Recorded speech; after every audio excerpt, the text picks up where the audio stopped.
Ce ruban rose est ridicule, mais je ne peux pas l'enlever pour 2 raisons.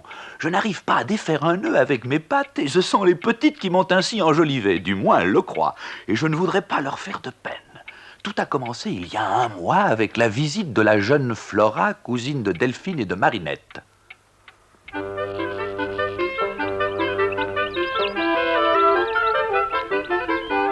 Vous allez voir votre cousine Flora. Elle est plus grande que vous.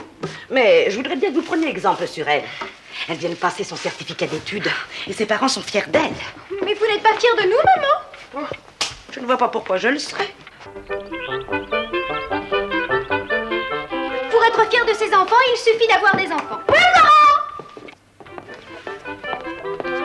Oh, qu'elle a vieilli! Bonjour ma nièce. Bonjour ma tante. Bonjour Marinette. Bonjour Delphine. Comme te v'là-t-il fait? Je suis habillée comme il convient à mon âge et à la situation de papa. Oh, tu es jolie. Faites attention, vous allez me décoiffer. Puis-je m'asseoir, ma tante? J'ai des souliers à la dernière mode, mais ils ne sont pas faits pour la campagne.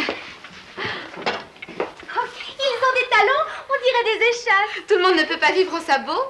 Et ta robe, on dirait du je ne sais quoi.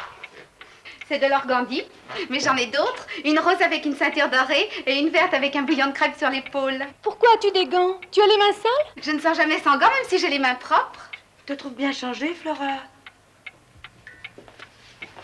Je retire ce que j'ai dit. C'était trop tard, les mauvaises idées s'attrapent plus vite que les puces. 3 jours après la visite de leur cousine Flora...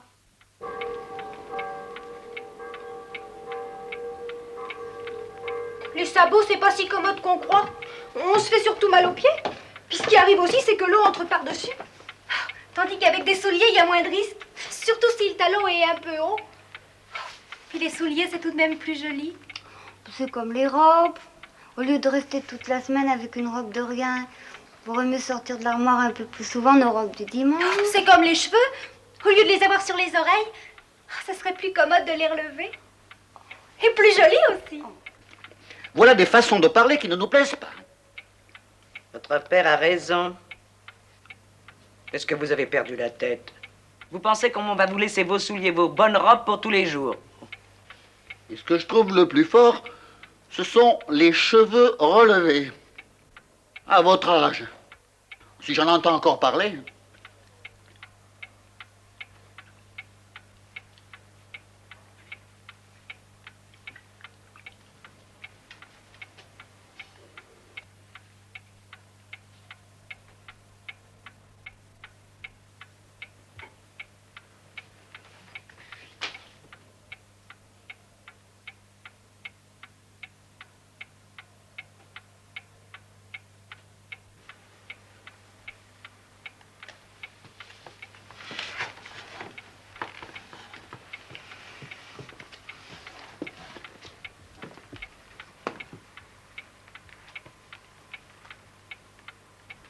Aussi, les petites n'en parlèrent plus, du moins devant leurs parents, mais dès qu'elles étaient seules...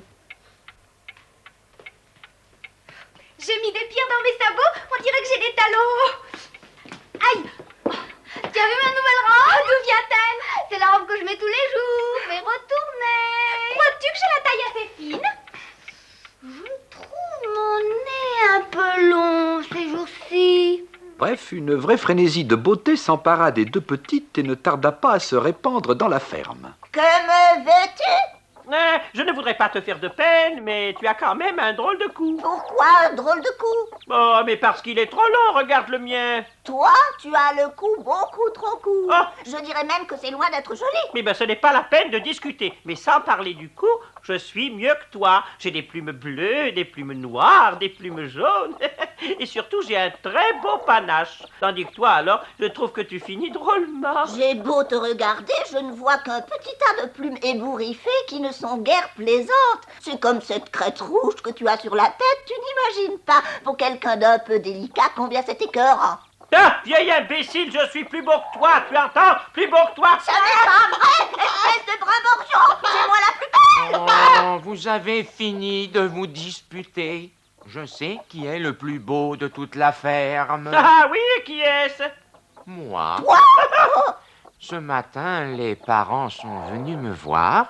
Ils m'ont bien examiné, palpé sous toutes les coutures et ont finalement déclaré « Oh, ce cochon est magnifique !»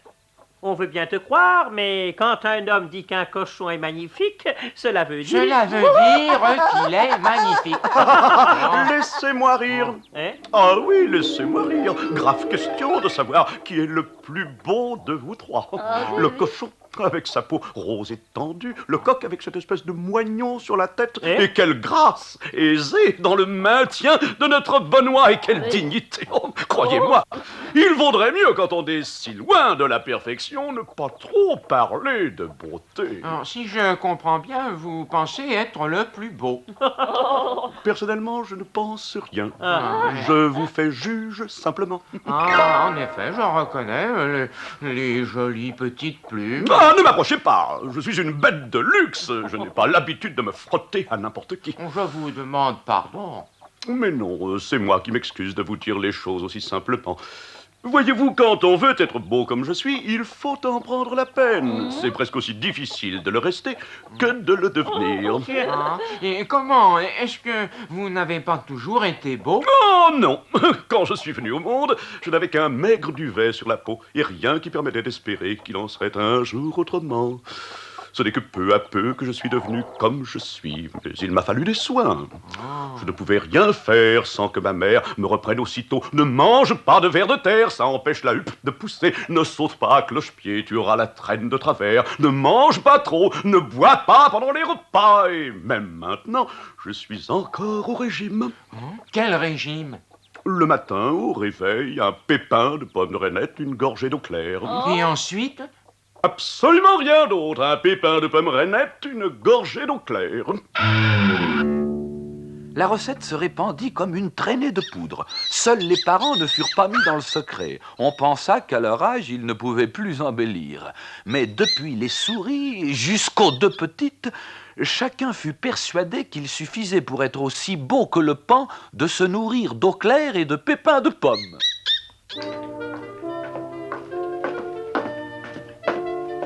Venez nous servir notre fourrage. Oui, comme d'habitude. C'est pas la peine. Donnez-nous plutôt un pépin de pomme reinette et une gorgée d'eau claire. Nous aussi. Voilà une bonne pâtée de croûtons de pain. Remportez-la vite. Ce qu'il me faut, c'est un pépin de pomme reinette avec une gorgée d'eau claire. Toi aussi? Mais pourquoi? Parce que je veux être beau. Mon Dieu, cochon, il est bien naturel que tu penses à être beau. Mais pourquoi justement ne pas faire ce qu'il faut pour le rester? Est-ce que tu ne comprends pas qu'être beau, c'est d'abord être gras? À d'autres? Oui ou non? Voulez-vous me donner un pépin de pomme reinette et une gorgée d'eau claire? Laisse-nous réfléchir. Et ce n'est pas tout. Il faudra aussi m'emmener promener tous les matins. Il faudra me faire du sport et surveiller ma nourriture, mon sommeil, mes fréquentations, ma façon de marcher, et enfin, tout. Entendu. Quand tu auras encore pris une dizaine de kilos, nous commencerons. En attendant, tu vas manger ta pâtée.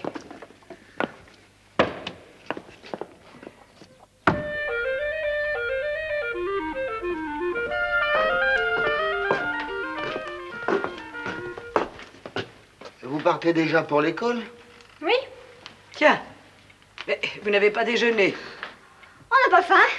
Nous avons dû trop manger hier soir. Là, on nous fera du bien. En voilà qui est singulier. Enfin.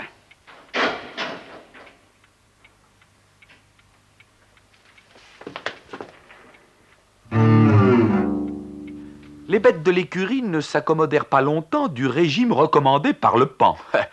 Dès le 3e jour, le cheval qu'on allait atteler à la voiture et les bœufs qu'on allait mettre à la charrue se sentirent les pattes coupées. C'est qu'en effet, un pépin de pomme dans l'estomac d'un cheval ou d'un bœuf, c'est à peu près comme rien.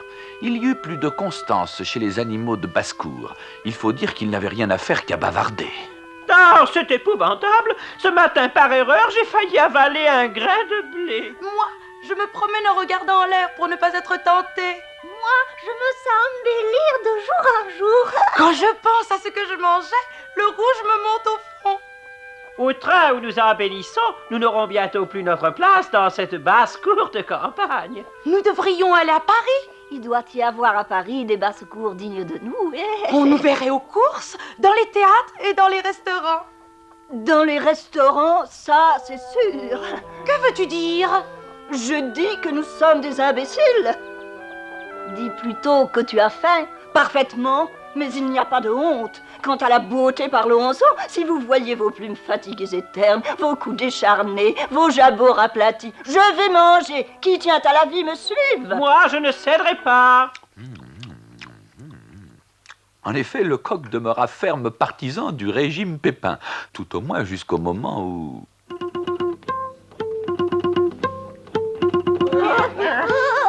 Hé, Lecoq, le soleil se lève. Est-ce que tu attends pour chanter? Oui, j'y vais. Oh, je ne sais pas ce que j'ai ce matin. Oh, mon Dieu, il s'est évanoui. Oh là là. Qu'est-ce qui se passe? Le réveil n'a pas sonné. Le coq s'est évanoui. Il n'a plus aucun ressort. Oh là là. J'ai pas entendu le coq. Il s'est évanoui. Ça m'étonne pas, il est devenu aussi maigre qu'un coq de clocher. Il va falloir le saigner pour qu'il soit encore bon à manger. Si tu ne recommences pas à manger, c'est toi qui seras mangé. C'est ainsi que, passé 15 jours, le cochon resta seul de tous les animaux à suivre le régime. Dans toute la journée, il mangeait à peine de quoi nourrir un poulet en bas âge, ce qui ne l'empêchait pas de faire de longues promenades à pied, de la gymnastique et du sport en toute manière. Alors, comment me trouvez-vous? Oh, bien maigre, mon pauvre cochon. Ta peau fait des plis, des rides et des poches que c'en est une pitié. Allons, tant mieux. Mais je n'ai pas fini de vous étonner. À propos, faites-moi donc le plaisir de regarder au-dessus de ma tête. Vous avez vu? Quoi donc? Et quelque chose qui pousse, comme une huppe. Ben non, il n'y a rien du tout. Oh, tiens, ça c'est drôle. Et ma traîne? La voyez-vous, ma traîne? Ah, sans doute veux-tu parler de ta queue. Elle est plus que jamais en forme de tire-bouchon. Oh, tiens, ça c'est drôle, ça. Oh, peut-être que je ne fais pas assez de sport ou que je mange encore trop. Bref, ce pauvre cochon faisait de la peine à tout le monde et à moi plus qu'à quiconque, car je suis extrêmement sensible. Aussi un jour, j'eus pitié de lui.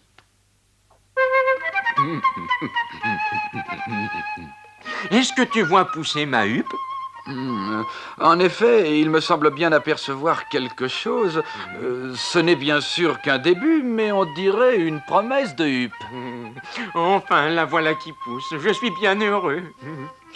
Et ma traîne, la vois-tu aussi? Ta traîne, mon Dieu, je dois dire... Mais tu ne la vois pas? Bah, à la vérité, ce n'est pas encore une traîne, mais c'est déjà un très joli balai qui n'a pas fini de pousser. Bien sûr, il faut qu'elle grandisse encore. Oui, mais elle ne grandira que si tu manges beaucoup. Et pour la huppe, c'est la même chose. Le régime du pan, c'était excellent pour tout mettre en train, mais maintenant que la huppe et la traîne sont sorties, il s'agit de les alimenter. Ce montant vrai, je n'y avais pas pensé. Je vais manger. J'ai une huppe, j'ai une traîne, j'ai une huppe. Il est complètement fou. J'ai une huppe, j'ai une traîne. Pauvre cochon, il perd complètement la tête. Peut-être, mais il a l'air heureux. Il a tort d'être heureux puisqu'il est fou. Vaut mieux être fou et heureux. Tiens, un orage. Tu devrais rentrer, voilà l'orage. Au contraire, je vais aller me promener sous la pluie. Cela doit faire pousser les huppes et les traînes. Je sens pousser ma huppe et ma traîne. Je ne les regarderai que lorsqu'elles auront fini de pousser. C'est ma huppe qui attire le tonnerre. Cela prouve que j'ai une huppe. Bon, voilà l'orage qui se calme. Je vais montrer ma huppe et ma traîne.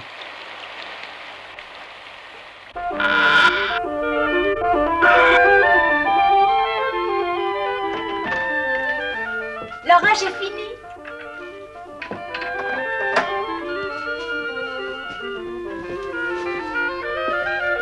Il va peut-être y avoir un arc-en-ciel. Ah oui, regarde. Oh, qu'il est beau. Oh oui. Oh, tu l'as Il est beau. C'est vrai qu'il est beau. Oh, il est beau. Oh, vous voyez, je fais la roue. Je suis encore plus beau que je ne pensais. Qu'est-ce qui se passe? C'est le cochon qui s'imagine. Rentre dans ta soupe, cochon. C'est l'heure de manger. Vous voyez bien que je ne peux pas. Ma roue est trop large pour que je puisse rentrer. Tu n'as qu'à refermer tes plumes. Ta traîne passera facilement. Tiens, c'est vrai, je n'y aurais pas pensé. Vous comprenez le manque d'habitude.